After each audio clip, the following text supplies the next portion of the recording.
Konami, Konami, Konami. Where did you go?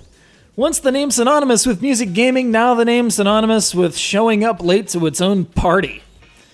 The Beatmania series started in 1997, back when arcades were still jumping places to be, and this new PlayStation thing made for high-quality CD music inside a gaming experience.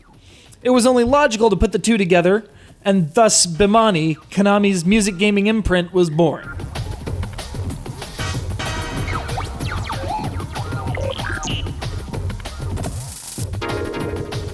You probably know some of its sister franchises: Dance Dance Revolution, Guitar Freaks, Drum Mania, Keyboard Mania, Poppin' Music. You might have even heard some of the music starting to play in your head the moment I said those names. Tracks like The Cube, V, Spin the Disc, and Paranoia. They're all here in a format much, much different from the eras and stage you're familiar with. And for many, it's a high barrier to entry.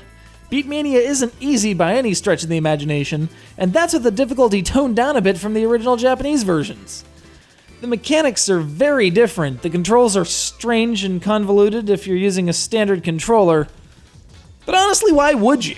Half the fun of a Bemani experience is the interface, with some arcane piece of kit that serves one purpose and one purpose alone: making, assisting, and interacting with music. Whether it's a DDR pad, a Guitar Freaks axe, back when they were for Guitar Freaks, not Guitar Hero, a yard-wide custom-built pop-in rig with arcade-sized buttons, or this strange combination of a 7-button keyboard and turntable. This is how the game was meant to be experienced.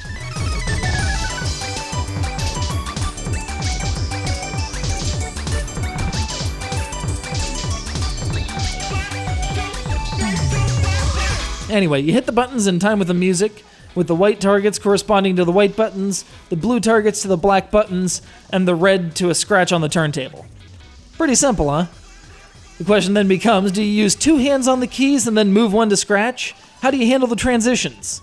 It takes a good while to really get comfortable with the device, but once you've got it down, you can set a second next to it for doubles mode, giving you 14 buttons and 2 turntables to manage.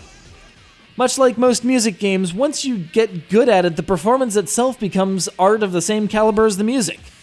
Sofia Coppola knows what I'm talking about. Go watch Lost in Translation, you'll see. This US version features 58 tracks, with most available in a 5-button mode and the expanded 2DX 7-button chart, with the latter offering up to 4 difficulty settings. Alongside a number of your Bemani favorites are the requisite licensed pieces.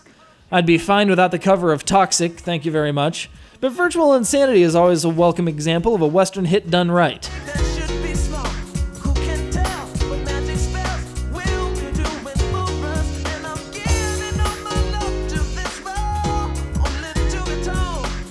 Beatmania has seen dozens upon dozens of releases in Japan, with the 19th 2DX version set to hit arcades in September. In the US, however, there's one game. It was released in 2006, it was packaged with one of the highest quality gaming peripherals ever designed, but it's still just a lonely footnote in the history of one of gaming's most musical times.